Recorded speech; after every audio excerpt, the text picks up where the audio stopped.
When I started my PhD process, I aimed to transform my own practice via a rigorous and reflective research process that would lead me to a new stage in my life and my career.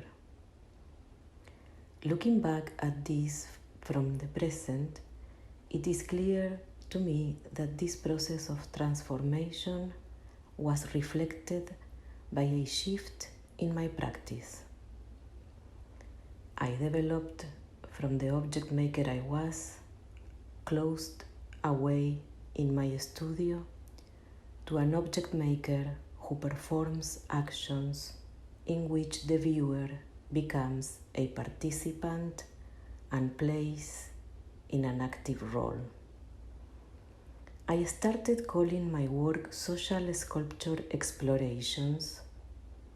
Joseph Beuys explains social sculpture in the following manner. My objects are to be seen as stimulants for the transformation of the idea of sculpture or of art in general. They should provoke thoughts about what sculpture can be and how the concept of sculpting can be extended to the invisible materials used by everyone. Thinking forms, how we mold our thoughts, or spoken forms, how we shape our thoughts into words, or social sculpture, how we mold and shape the world in which we live. Sculpture as an evolutionary process. Everyone is an artist. That is why the nature of my sculpture is not fixed and finished. Processes continue in most of them. Chemical reactions, fermentations, color changes, decay, drying up, everything is in a state of change. Joseph Beuys emphasizes the capacity of plasticity of all art disciplines in many of his interviews and talks. Plasticity refers to the adaptability of an organ to changes in its environment or differences between its various habitats. The word sculpture in social sculpture could be understood as referring to the medium of sculpture itself. The German words Beuys used were soziale Plastik. In German, plastic means sculpture, and das Plastik means plastic arts. So I posit that for Beuys, the word plastic in soziale Plastik, social sculpture, was used also for its implicit capacity for plasticity in the medium of sculpture. This is based on Beuys' intention of expanding the meaning of sculpture based on all its elements and capacities, especially the capacity of plasticity. Beuys explains that the objects he makes are not sculptures as merely objects, but rather stimulators for the formation of thoughts and to mold thoughts or to shape thoughts. Beuys believed that the essence of social sculpture is to shape and mold the world by working with what he called invisible materials: thoughts, words, imagination, ideas, to make new thoughts. His aim was to develop an evolutionary process to share his idea of plasticity in its entire arc, from material, medium, thinking process, and the ability humans have to be in constant process of change, to transform and to mold ourselves. I myself am the artwork at this moment.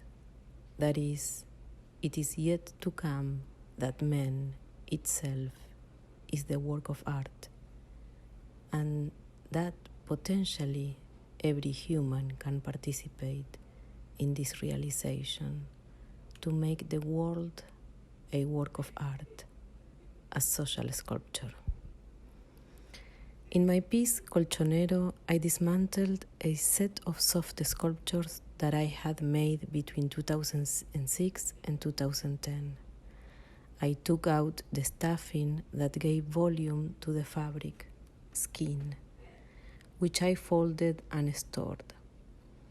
I did the same thing to each one of the approximately 25 pieces that made up that body of work. I left outside what was inside, and later that material became another piece.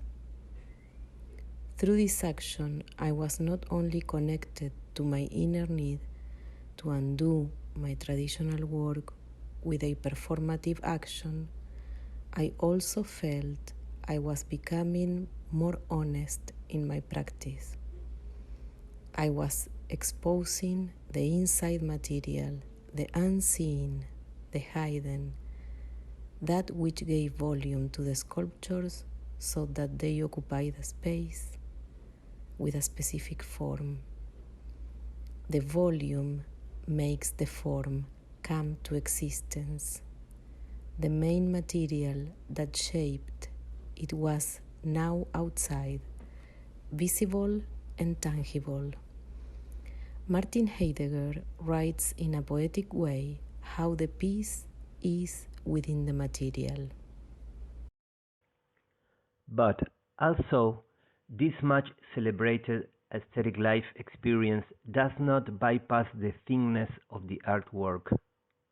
Stone is in the building, wood is in the carving, color is in the painting, sound is in the spoken word, ringing is in the tonal work. Thinness is so irremovably in the artwork that we must even rather say it the other way around. The building is in the stone, the carving is in the wood, the painting is in the color, the spoken word is in the sound, the musical work is in the tone. That's self-evident, people will counter. Certainly, but what is this self-evident thingly in the work of art? In the origin of the work of art, Martin Heidegger posits that every time we look at the thing through a specific concept, we ultimately subject the thing to violence. Even though it was evident that my soft sculptures contained stuffing, for me, at that point, the stuffing became the thing within the piece, the core of it, the piece itself, the thingly matter that makes the thing sculpture. It almost seems that the thingly in the artwork would be like the structure, and over which the other and the proper is built. And is it not this thingly part of the artwork that the artist properly makes by his handwork? As I was recovering the material that I had used, I discovered its capacity to produce form that was the previous piece. The material that makes the piece is the piece. The piece cannot be without it. I experienced and discovered the importance of the unseen material and found that it was the closest to essence of the piece. The material which can be used and transformed as much as I, as an artist, could be open to work with it. Violence, in this case, to the former pieces was also present within the performative action of undoing the soft sculptures, that is, cutting the threads and taking the stuffing out. The material that was inside the former pieces, the stuffing that I was taking out, was becoming another piece previously hidden, now exposed. But more than anything else, I was linking this action with a memory from my childhood. After my grandfather passed away, my grandmother called the colchonero, mattress maker, to cut my grandparents' queen-size mattress in the middle to make 2 smaller mattresses. She also called a carpenter to make 2 beds from her marriage queen-size bed. But I will never forget the work of the colchonero. The inside of the mattress sat as a big pile of material in my grandmother's garage, and it stayed there for a few days while the colchonero came every day to air the stuffing and to separate and make the 2 mattresses. One became my grandmother's bed, and the other my bed. I was 5 years old when I saw that process. I loved that material, and above all, I thought that the cotton was just beautiful and a playful material. I was able to see the inside of the mattress and touch it. The fact that the material became a pile that was bigger than me also struck me. It was a mattress and a mountain. My transformations, memories, and ideas became the new material of my pieces. They were the invisible material that was shaping me as an artist. At that point in my development of this new body of work, which included actions, I was making use of ideas, the invisible material of thought, and the way in which that thought becomes an idea, which is a sculpture. In the same way as when one shapes ideas and articulates words. I started to explore other artists' perceptions of my work without giving them prior information about the pieces, by asking them to look at a byproduct and express the ideas that the pieces provoked in them. The artists, therefore, became participants, and participation started to be part of my practice. The audio for the byproduct video features a recording of the group of artists' feedback. The voices activate the space. The light illuminates the material. The movement creates rhythm. The body unifies the narrative. The passage of time produces tension, a rich anticipation, a rewarding longing, a seductive desire. Because there seemed to be, the whole thing seemed to be about... I made embodying space in an attempt to connect with the building, South Florida Art Center, where at that time I had my studio space, and its space and architecture. I enacted a repetitive motion that made me dizzy and so prevented me from going fast. As I walked, I rolled my head against the walls and I let myself be connected to the shapes and forms of that particular space. It was a performative walk that passed both outside the studio and inside and around the building. This brought me to an experience in which the environment and I connected. This performative exploration helped me to use my body as a sensory organ. I was aware of the connection of my full body with the material that made the building, and I was understanding the building using my body. Another organ of perception was explored.